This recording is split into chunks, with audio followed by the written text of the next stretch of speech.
예수님은 보잘것없는 베들레헴, 그것도 냄새나는 마구간, 그것도 말 먹이통을 첫 침대에 삼으셨던 분이고, 사람들에게 천대받던 나사렛에서 그것도 하층민 계급인 목수의 아들로 자라셨으며, 유대 땅의 중심지 예루살렘이 아니라 갈릴리 곳곳을 훑으시며 복음을 전하신 분이셨고, 제사장들, 학자들, 정치 지도자들 다 제쳐두고 제일 무식하고 못 배우고 또 사람들에게 천대받았던 어부들과 세리들을 일부러 그런 사람들을 택하여 당신의 12제자로 삼으신 분이셨고, 종국에는 가장 비참한 사형도구 십자가 위에서 삶을 마감하신 분이에요.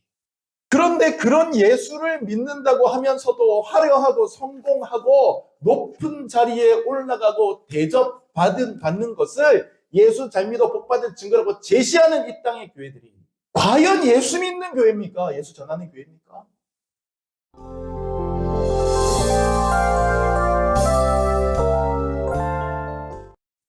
저는 오늘 이 기다림의 절기, 대림절을 마무리하면서 한 작은 동네에 주목하려고 합니다. 여러분 많이 들어보셨어요. 그 동네 이름은 아기 예수님 태어나신 베들레헴이에요. 베들레헴.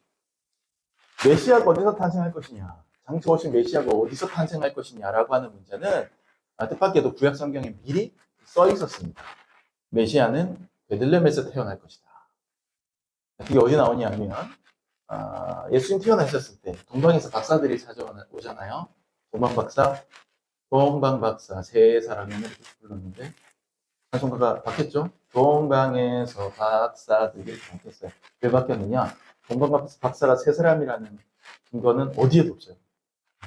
그냥 성경에 이 동방박사들이 황금, 유향, 모략, 예물 3개를 드렸으니까 각 선물이 한 명씩 갖고 왔겠거니 해서 3명이라고 생각한 거군요. 2명인지 3명인지 4명인지 10명인지 모릅니다. 안 나와 있어요, 성경은. 근데 이제 다만 그 예물이 3개니까 한 명이 하나씩 들고 왔겠거니 하면서 그걸 또 옛날에 이제 그 신앙의 선배들이 상상력을 동원해서 한 명은 백인이었을 거고, 한 명이 흑인이었을 거고, 한 명은 황인이었을 거야. 또 그런 전승과 상상력까지 덧붙이고 그렇게 했던 것이죠. 하여튼 동방에서 몇 명이 됐는지 모르겠는데 박사들이 왔어요. 별을 보고 왔어요. 그리고 헤롯을 찾아왔습니다. 헤롯 임금이 있는 왕궁에 찾아왔어요. 왜냐하면 그들은 별을 보고 이스라엘의 왕이 태어나셨구나. 그렇게 생각한 거거든요. 그러니까 당연히 왕궁에 왔죠. 그리고 묻습니다. 이스라엘의 왕으로 태어나신 분이 어디에 계시는데요? 그 얘기를 들은 헤롯이 깜짝 놀라서 대제사장들과 서기관들을 불러 모으고 묻습니다. 아무래도 메시아가 태어난 것 같다. 메시아가 어디서 태어날 것 같으냐? 빨리 좀 니네가 알아봐라.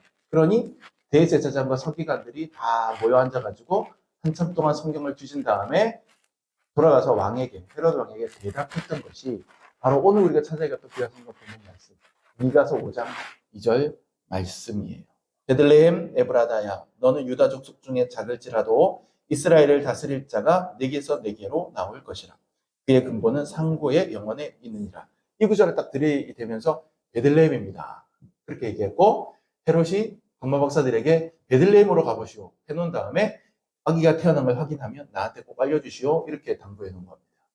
그러니까 이 미가서 5장 2절 말씀은 장차 오실 메시아 그리스도가 어디서 태어날 것인가에 대한 구약 성경의 예언이고, 이 예언은 성취된 예언이다 라고 하는 거예요.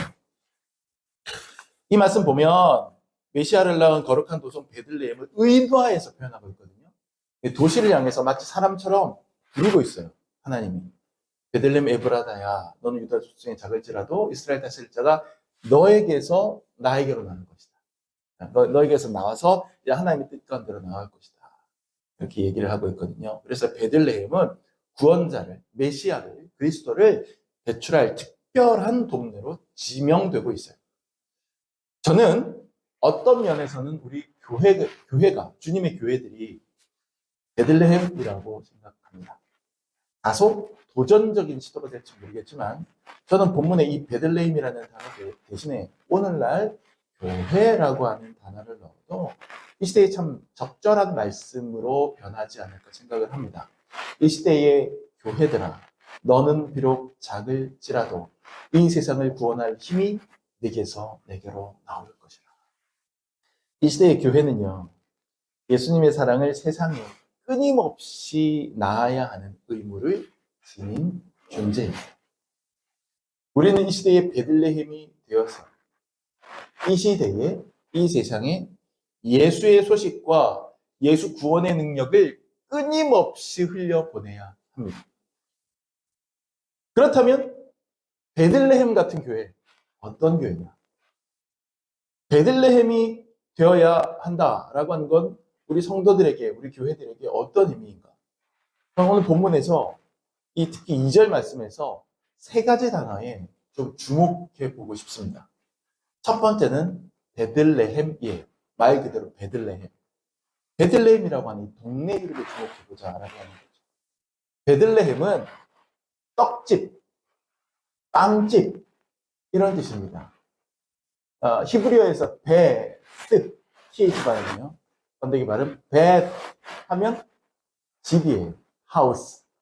그래서 베델 하면 베델 하나님의 집이 되는 거고, 네, 그렇게 되는 거죠. 베데스다 그러면 이제 자기의 집 뭐 이렇게 되는 거고, 베들레헴 그러면 레헴이 이제 떡 혹은 음식, 빵 이런 뜻이거든요.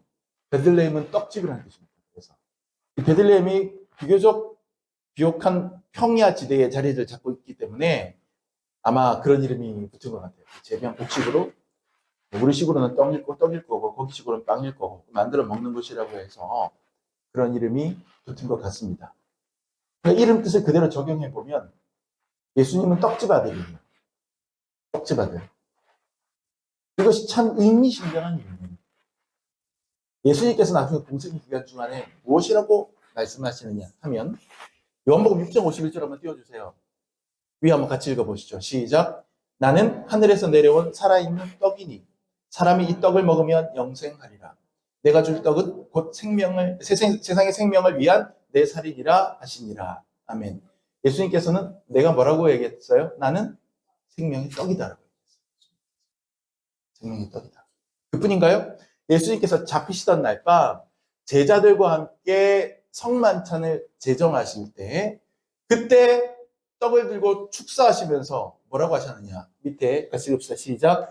그들이 먹을 때에 예수께서 떡을 가지사 축복하시고 떼어 제자들에게 주시며 이르시되 받으라 이것은 내 몸이니라 하시고. 마가복음 14장 22절 말씀이에요. 그러니까 예수님께서는 내가 그 떡이다. 나는 너희들에게 생명을 주는 떡이다. 나를 받아 먹어라. 나를 먹어라. 예수님을 내 안에 모시라는 거예요. 모시라는 거예요. 베들레헴 출신의 예수님은 스스로를 떡에 비유하셨어요. 떡집 아들다운 표현입니다. 떡은 생명을 살리는 것입니다. 생명을 유지하는 것입니다. 성경 사전 보면 이 베들레헴의 레헴은 단순히 떡이나 빵만 의미하는 게 아니라 그것으로 대표되는 음식, 이걸 종합적으로 의미하는 것이 가능성이 있다. 이제 이렇게 되어 있는 사전을 제가 찾아봤어요. 음식 먹어야 살잖아요. 밥 먹어야 살잖아요. 요한복음에 보면 7개의 에고 에이미가 나옵니다. 그 헬라어로 에고 에이미 하면 영어식 표현은 I am이에요. 에고가 I고 에이미가 비동사예요. 에고 에이미. 영어식으로 I am 뭐시기 7개가 나오는데 전부 다 무엇과 관련이 되냐면 생명과 관련이 있습니다. 나는 에고 에이미, 나는 길이요 진리요 생명이다. 나는 선한 목자다. 선한 목자는 양들의 생명을 지키죠. 나는 양의 문이다. 양들에게 생명의 그 게이트가 되어주는 것이죠. 또 나는 거기에 나오는 생명의 떡이다. 그러니까 7개 에고 에이미가 쭉 나옵니다. 나는 세상의 빛이다. 뭐 이런 식으로. 요한복음에만 나오는 독특한 그 표현인데 그 7개가 전부 다 보면 생명이라는 하나의 키워드로 관통하거든요. 예수님께서 떡인데 그 떡은 왜 예수님이 자기를 떡으로 비유하셨느냐? 생명을 주는 떡이라는 거예요. 사람들이 밥을 먹어야 살듯이 떡을 먹어야 살듯이 음식을 먹어야 살듯이 하다못해 라면이라도 먹어야 살듯이 우리는 음식 먹어야 사는 거예요. 생명을 유지하는 거예요. 예수님께서 어떤 분이냐? 우리에게 끼니와 같은 분이라는 거예요. 우리의 생명을 주는 그런 존재라는 거죠. 어떤 생명도 먹지 않고 살 수는 없어요. 우리가 예수 믿는다는 건 뭐냐? 예수님의 생명의 양식 삼는다는 거예요. 예수님을 생명의 양식 삼아서 우리 안에 모셔드린다는 뜻이고 그것은 곧 영적인 떡, 즉 밥을 먹는다는 말이기도 합니다. 그런데 어떤 사람은 평생에 한 번 예수님 영접할 때 한 번 예수님을 생명의 양식으로 취하고는 그 다음엔 텅텅 거들떠도 안 가요. 살 빼려고 그러는지 다이어트 하려고 그러는지. 예수님은 원치 않습니다. 그거. 예수님 우리가 끊임없이 예수님을 우리 곁에 두고 섭취하기를 원하세요. 오늘날 교회가 베들레헴, 즉 떡집이 되어야 된다라고 할 때 우리는 예수님이라는 떡을, 빵을, 밥을 이 세상 사람들에게 잘 차려서 내어 놓아야 할 의무가 있다는 의미가 될 거예요. 그래서 세상 사람들로 하여금 우리가 공급하는 예수라는 생명의 양식을 먹고 생명을 얻으며 생명을 유지하게 만들어야 한다는 그런 의미가 될 거란 말이에요. 그렇다면 여기서 우리는 스스로에게 심각하게 질문해야 됩니다. 이 시대에 우리 나무 십자가 교회는, 이 시대에 우리 한국 교회는, 이 시대에 여러분 한 사람 한 사람 개개인, 성도로서의 개개인은 과연 우리의 이웃들에게, 우리의 지인들에게, 이 세상에 필요한 생명의 양식을 제대로 공급하고 있는가? 예수라고 하는 완벽한 생명의 떡을 가지고서 그것을 제대로 차려내지 못하는 부실한 떡집이 되고 있지 않은가? 우리는 돌아보아야 하는 것입니다. 어떤 부자가 고급 승용차를 타고 쭉 지나가다가 이상한 광경 하나를 봤어요. 길에서 어떤 한 남자가 풀을 막 뜯어먹고 있는 거예요. 소처럼. 부자가 차를 세우고 물었습니다. 아니, 당신은 왜 풀을 뜯어먹고 있습니까? 그러자 이 사람이 대답해요. 제가 너무 가난해서 음식 살 돈이 없어서 너무 배가 고파서 일단 이 풀이라도 지금 뜯어먹고 있습니다. 그러니까는 부자가 혀를 끌끌끌 차면서 아유, 불쌍한 양반. 자, 이리 오시오. 제 차에 타시죠. 저희 집으로 모시겠습니다. 아, 그런 거예요.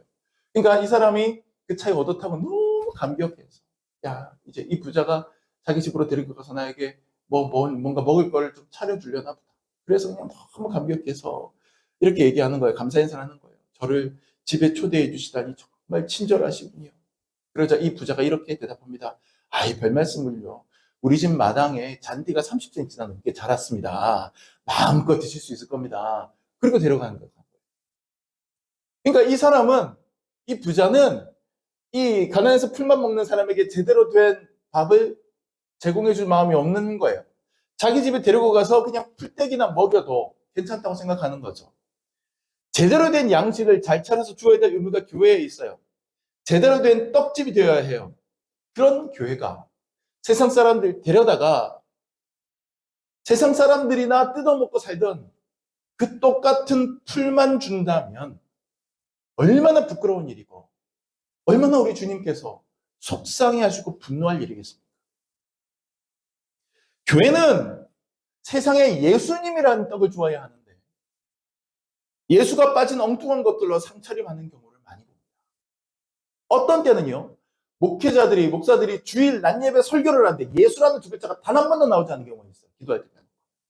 잘 생각해 보세요. 여러분 앞으로 설교를 들으면서도 여러분 그 부분에 대해서 잘 생각해 보셔야 돼요. 아, 지금 이 설교에 예수님 얘기가 나오나 안 나오나? 예수에 대한, 최소한 예수라는 이름은 아니더라도 예수님에 대한 이야기? 예수님이 가르치신 복음에 대한 이야기들이 나오나 안 나오나? 의외로 여러분, 설교시는 그거 안 나오는 설교 굉장히 많습니다. 담임 목사를 신성시에서 추종하게 만들거나 예수는 쏙 빼놓은 세상의 처세수를 성경 몇 구절 근거로 갖다 붙이면서 그런 설교로 사람들을 성공의 본능을 자극해서 천민자본주의적인 본능을 자극해서 움직이게 만들거나 예수가 바라보고 있는 이 낮은 것이 아니라 세상 사람들이 선망하는 높은 자리를 보여주면서 그들의 구미를 자극하거나 많은 교회들이 그렇게 하고 있습니다. 교회는 예수가 본질입니다. 예수라는 생명의 떡을 제공해 주는 베들레헴 떡집이 되어야 합니다. 나무 십자가 교회라고 하는 떡집은 다른데 눈 돌리지 말고 오직 예수, 그리고 그 예수가 못 박혔던 나무로 만들어진 질박하고 초라한 십자가, 금이나 대리석이 아니라 못 때리면 못 박히는 나무로 만들어진 그 질박한 십자가, 그 초라한 십자가만 나의 자랑거리 삼는, 그리고 전하는 그런 제대로 된 베들레헴이 되어야 할 겁니다. 두 번째로 우리가 주목해야 될 단어는 뭐냐면 에브라다라는 단어. 에브라다. 미가 선지자는 오늘 본문에 보니까 베들레헴이라는 지명 옆에 에브라다라는 지명 하나를 더 추가하고 있어요. 베들레헴 에브라다야 이렇게 부르고 있거든요. 이 에브라다는 베들레헴의 옛 지명이에요. 옛 지명. 우리가 살고 있는 인천의 옛 지명이 미추홀이잖아요. 서울 같은 경우에는 뭐 예전에는 한양 이렇게 불렀나요? 네. 그러니까 베들레헴 에브라다야라고 부른 거는 인천 미추홀아 이렇게 부르는 그런 셈이에요. 서울 한양아 이렇게 부른 거하고 비슷한 거예요. 미가 선지자가 굳이 이 베들레헴을 베들레헴 에브라다야 이렇게 부른 이유는요. 스불론이라고 하는 지역에 가면 베들레헴이라는 동네가 또 하나 있어요. 우리가 지금 얘기하는 베들레헴 말고 다른 베들레헴이 하나가 더 있어요. 이거를 구분하려고 그렇게 부른 것 같아요. 스불론 베들레헴이 아니야. 내가 지금 얘기하는 것은 베들레헴 에브라다. 옛날에 에브라다가 불렀던 그 베들레헴이야. 지금 이렇게 얘기하는 거거든요. 그래서 베들레헴 에브라다야 이렇게 부른 겁니다. 근데 이 베들레헴의 옛 지명인 에브라다의 이름 뜻 역시 심상치 않아요. 베들레헴은 우리가 해석하고 보니 와 은혜롭다 하지만 그 뜻을 그냥 직관적으로 들었을 때 좀 촌스럽잖아요. 떡집. 그죠? 방앗간. 근데 이 에브라다는 좀 달라요. 에브라다는 무슨 뜻이냐면 열매를 많이 맺는다는 뜻이에요. 열매 많이 맺는다. 이게 에브라다의 뜻입니다. 그러니까 예수님은 열매 많이 맺으시오 하고 축복하는 동네에서 태어나신 거예요. 이름부터 축복하는 동네에서 태어나신 거예요. 여기서 또 떠오르는 예수님의 말씀 하나 더 띄워주시면 요한복음 12장 24절 같이 한번 읽어볼게요. 화면에 나온 대로 시작. 내가 진실로 진실로 너희에게 이르노니 하늘의 밀이 땅에 떨어져 죽지 아니하면 하늘 그대로 있고 죽으면 많은 열매를 맺느니라. 예수님 말씀입니다.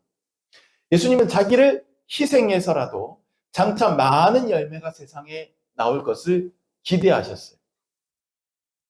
여기 앉아서 예배하고 있는 저와 여러분도 바로 그런 열매 중에 하나입니다. 그 무수한 열매 중에 하나로 우리가 지금 여기에 맺혀 있는 거예요. 예수님은 에브라다에서 태어나셨어요. 예수님은 미래의 열매에 현재를 올인하신 투자자였어요. 만약 예수님이 미래가 아닌 현재의 것에 집착하셨다면 그분이 오병이어의 기적을 일으키신 다음에 거기에 보고 흥분하고 막 뜨거워진 군중들이 예수님을 세상에 임금 삼으려고 찾아왔을 때 요한복음에 나오는 얘기입니다. 예수님을 임금 삼으려고 찾아왔을 때 그들의 제안을 거절하지 않으셨어야 해요. 그들의 그 제안에 응해서 예수님은 봉기하고 그 땅의 군주가 되셨어야만 했을 거고 그런 길을 선택하셨을 겁니다. 하지만 예수님은 그렇게 하지 않으셨어요. 예수님은 당장 그 땅의 임금이 되는 현재적인 영광을 포기하시고 대신에 십자가에서 비참하게 죽어가심으로 그 이후 모든 세대의 크리스천들이 만왕의 왕, 나의 왕이라고 고백하는 영원한 왕이 되셨어요. 그리고 그 시대의 유대 땅을 다스렸던 백성, 그들의 인원수와는 비할 수 없는 태어나고 살고 죽고 태어나고 살고 죽고 태어나고 살고 죽었던 이 지구상에 수없이 많은 그리스도인들, 정말 그 누적으로 하면 그 인구가 얼마겠어요? 그들의 왕이 되셨어요. 그렇게 하기 위해서 하나님의 미랄로 죽으셨어요. 이것이 예수님 사역의 본질입니다. 자신을 하나를 죽어가는 미랄로 내어주심으로 오히려 무수히 많은 당신의 백성을 이 땅에 남기시는 것. 그러므로 열매 맺지 않은 나무는 심판의 대상이 되고 열매 맺는 나무는 예수님의 뜻을 온전히 이어받는 복된 존재가 되는 것입니다. 그래서 성경은 이 사람이 바른 주님의 사람인지 아니면 잘못된 가르침을 전하는 거짓 교사인지를 판별할 때 그들의 열매로 알리라. 그렇게 이야기를 합니다. 그들이 어떤 열매를 맺는지를 봐라. 그러면 구별이 된다. 여기서 말하는 열매는 단지 많이 맺는다는 게 아니에요. 좋은 열매를 많이 맺죠. 많이 맺는다라고 하면요. 가장 예수님의 뜻에 확실하게 가까운 사람들을 우리는 신천지 이만이나 통교 문선명으로 특정해도 돼요. 단지 많기만 하다면. 그러니까 여러분 그거 조심히 하셔야 돼요.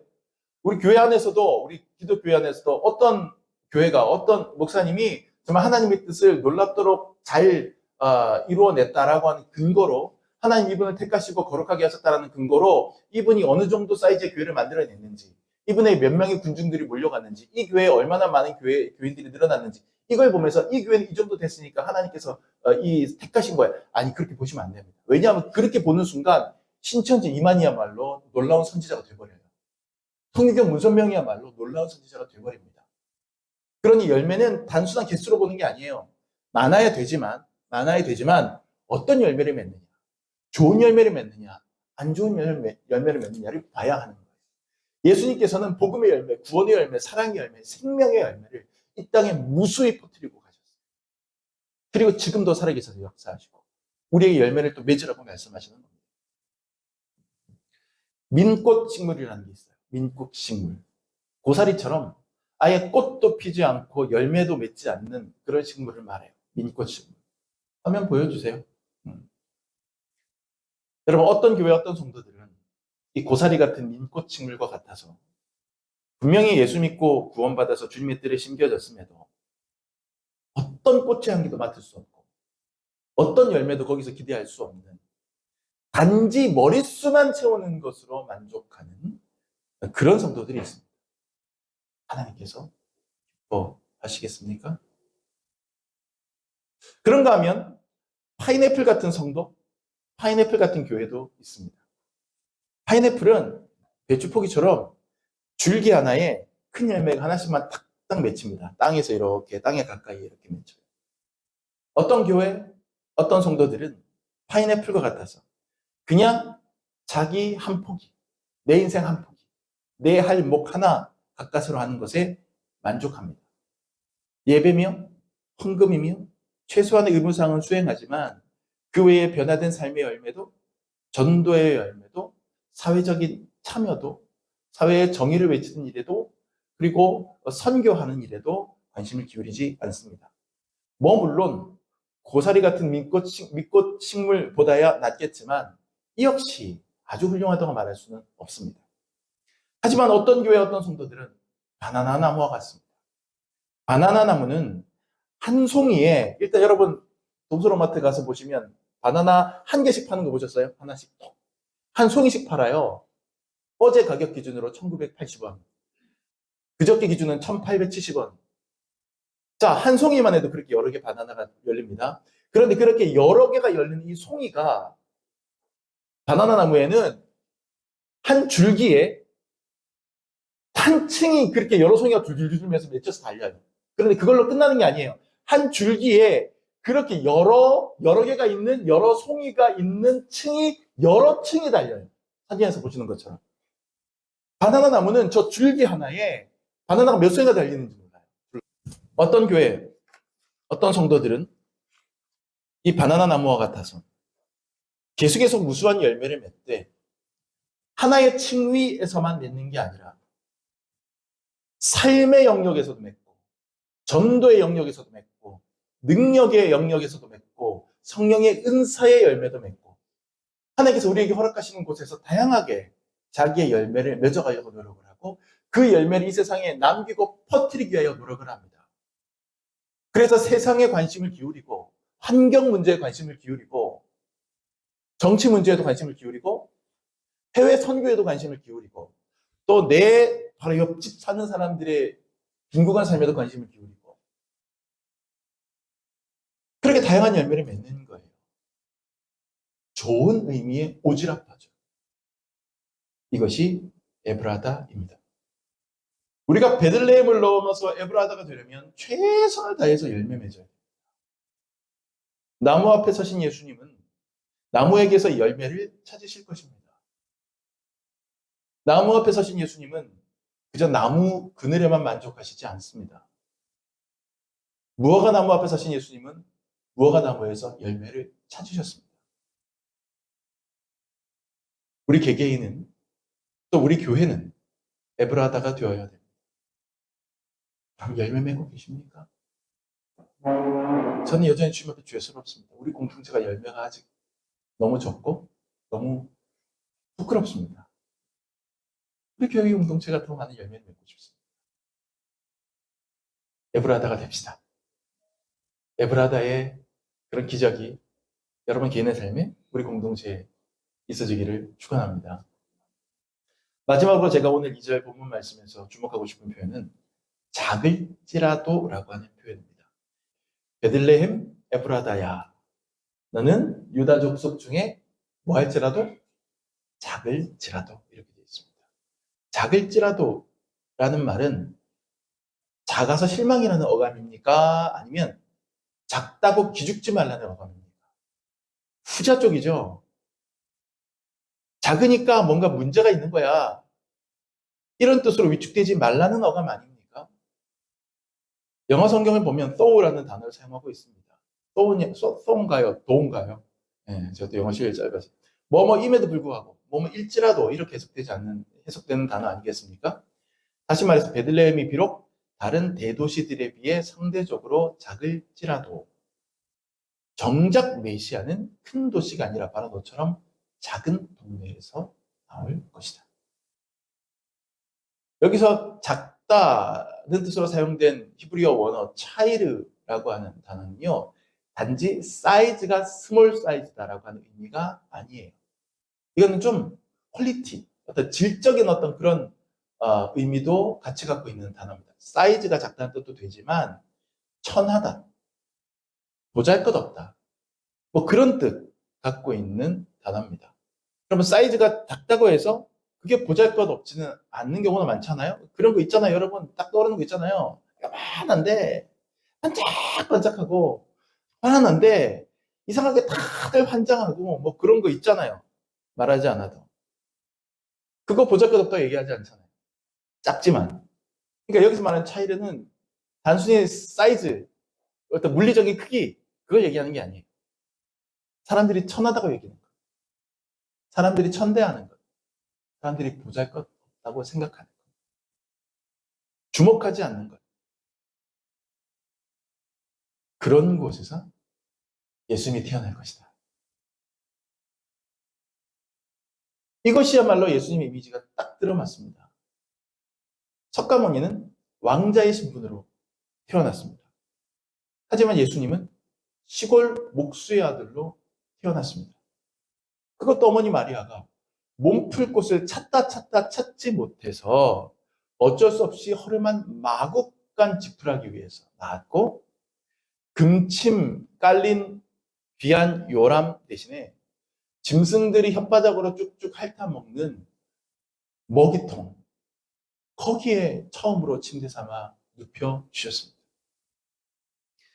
예수님이 태어나신 곳은 베들레헴이었지만 예수님이 자라나신 곳은 나사렛이었는데, 이 나사렛이라는 지역은 또 얼마나 나쁘된 지역이었는지, 나중에 예수님이 공생애를 시작하실 때, 처음 12제자를 모으실 때, 그 중에 홀을 받았던 나다나엘이라고 하는 제자가, 그래? 그 양반 어디 출신인데, 또 출신을 또 한국 사람 비슷한 정서가 있었나 봐요. 어디 출신인데, 출신 물어봤는데, 나사렛 예수시라는 말을 듣고, 야, 나사렛에서 무슨 그럴듯한 양반이 나올 수가 있는데, 그러면서 고개를 절레절레 흔들고 부정적으로 생각했다는 거 아니에요? 이 원복을 보면 나오잖아요. 그러다 예수님을 직접 만나보고서야 그가 예수님의 제자가 됐다는 얘기 아닙니까?